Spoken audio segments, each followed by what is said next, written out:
Hola, en este último vídeo de estereoquímica vamos a ver la estereoquímica de las reacciones. Con este último punto vamos a poder determinar qué tipo de productos se forman en una reacción química. Como ejemplo, usaremos la reacción de halogenación de alcanos que ya estudiamos en temas anteriores. Esa reacción, dependiendo del tipo de molécula halogenar y de la posición halogenada, puede formar diferentes productos estereoisómeros. Así, por ejemplo, se pueden formar enantiómeros, diastereoisómeros, y para determinar qué tipo de productos se obtienen es necesario volver a estudiar el mecanismo de la reacción, especialmente fijándonos en la etapa de propagación. En esa etapa es donde se produce la formación de los diferentes isómeros espaciales. Veamos un primer ejemplo que es la halogenación del butano. Y vamos a halogenar la posición 2 del mismo porque al sustituir uno de los hidrógenos de esta posición por halógenos se forma un centro quiral.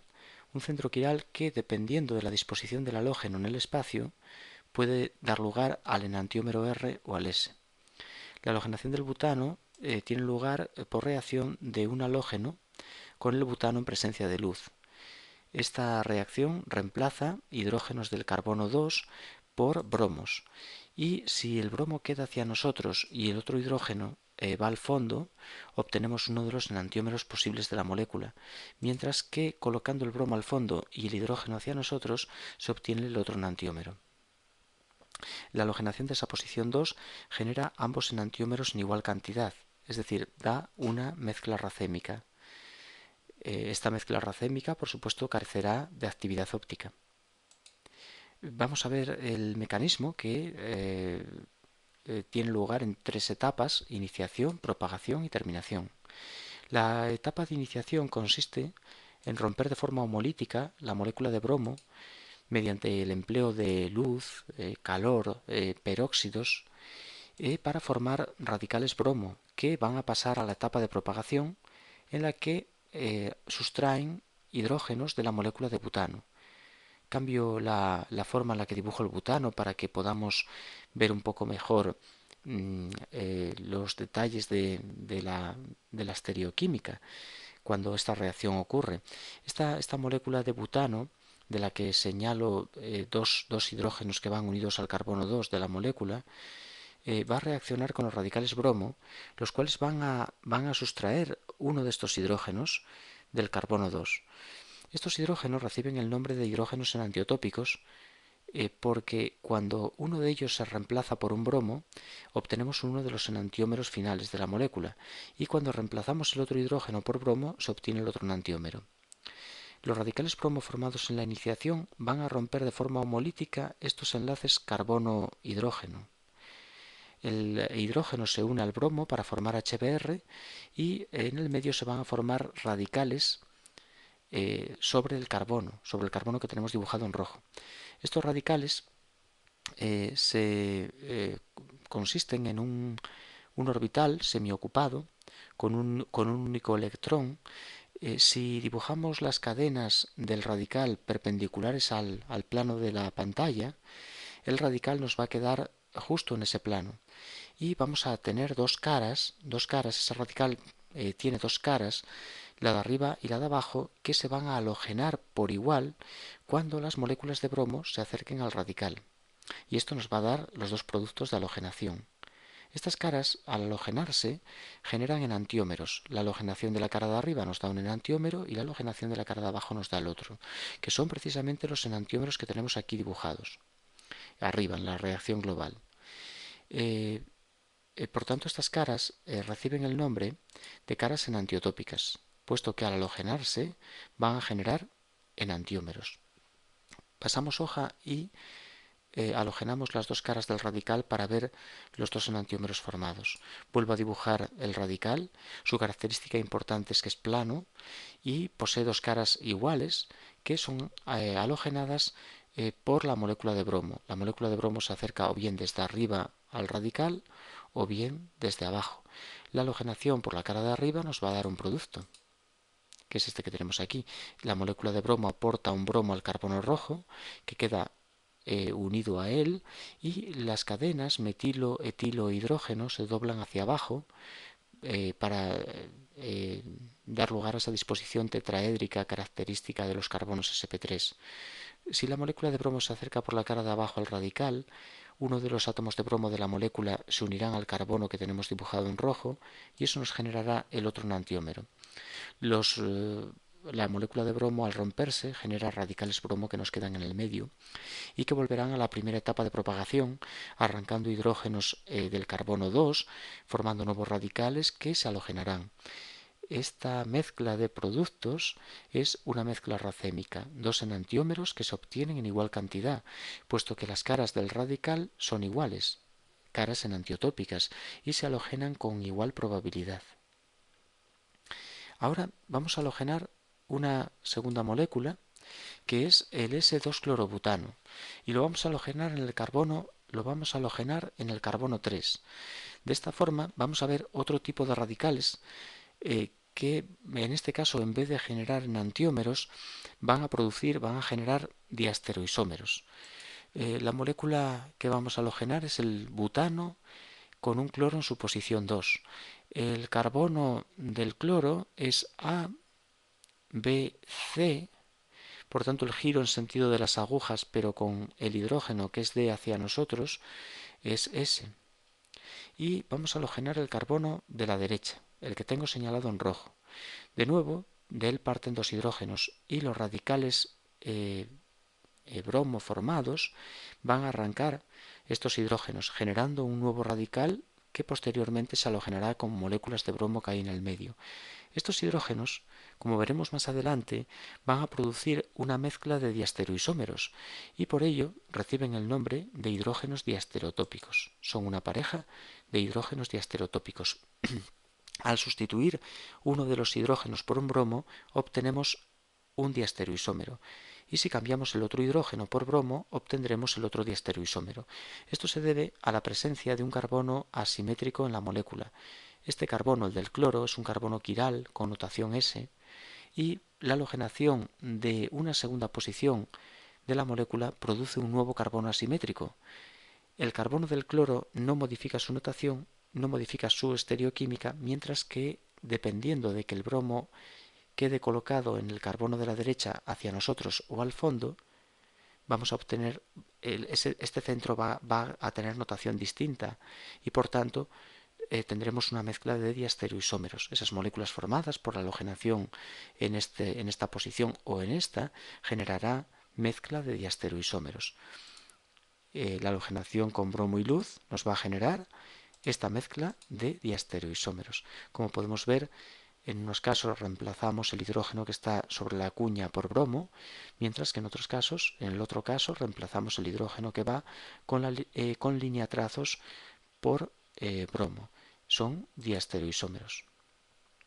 Las etapas que explican la formación de esos diastereoisómeros son las de propagación, igual que nos ocurrió en el ejemplo anterior. Y vamos a dibujar esas etapas de propagación para ver cómo se van a formar, cómo se obtienen estos diastereoisómeros.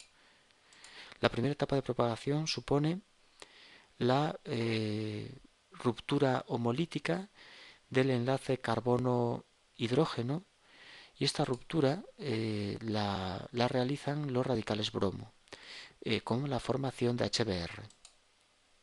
Esto da lugar a un radical plano. La importante característica de los radicales es que son planos. Es lo que conduce a la formación de estas mezclas de isómeros espaciales.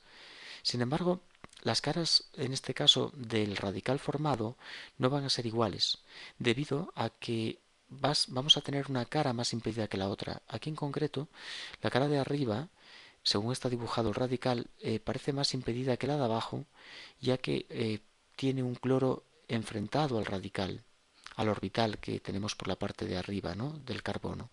Este cloro va a impedir la aproximación del bromo por ese lado y por tanto el producto formado cuando el bromo halogena desde arriba no va a obtenerse en la misma proporción que el producto formado cuando se halogena por abajo.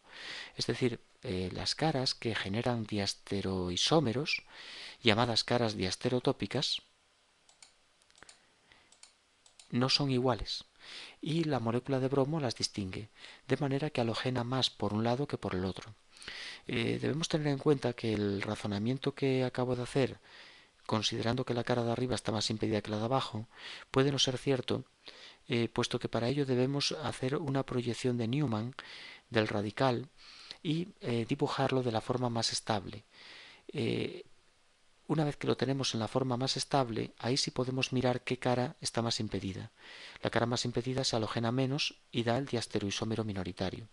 En este caso, como no hacemos ese trabajo, es posible que esta disposición no sea, que esta conformación no sea la más estable y el radical rote, disponiéndose de otra forma, y por tanto ya no estamos seguros de que la cara de arriba sea la que va a halogenarse en menor cantidad. De todas maneras, ese estudio de estabilidad de conformeros no lo vamos a hacer en este caso y vamos a considerar, bueno, vamos a dejarlo de esta forma. No nos importa mucho qué productos se obtienen en mayor cantidad, pero sí es cierto que según está dibujada el radical y si esta fuera su conformación de máxima estabilidad, la halogenación por abajo se obtendría mayoritariamente. Dibujamos de nuevo el radical, las moléculas de bromo se acercan desde arriba o desde abajo, se acercarán en diferente proporción porque las caras no son iguales. La aproximación por la cara de arriba del bromo generará, cuando se una el carbono rojo por esa cara, generará uno de los diastereoisómeros, y mientras que la aproximación por la cara de abajo dará lugar al otro diastereoisómero. Se forman en el medio, se forma también HBr en el medio. Esta mezcla es de diastereoisómeros. El carbono de la izquierda se mantiene S, cloro grupo A, este carbono grupo B, metilo C, hidrógeno hacia adelante, S. En ambos productos es S, el carbono de la izquierda. Mientras que el carbono de la derecha, si el bromo está colocado hacia arriba, como en este caso, será ABC, es S, el centro quiral que tengo señalado en rojo. Mientras que aquí es ABC, es R. Un centro que no cambia, el del carbono izquierdo, un centro que cambia, el del derecho. Se trata de una mezcla de diastereoisómeros.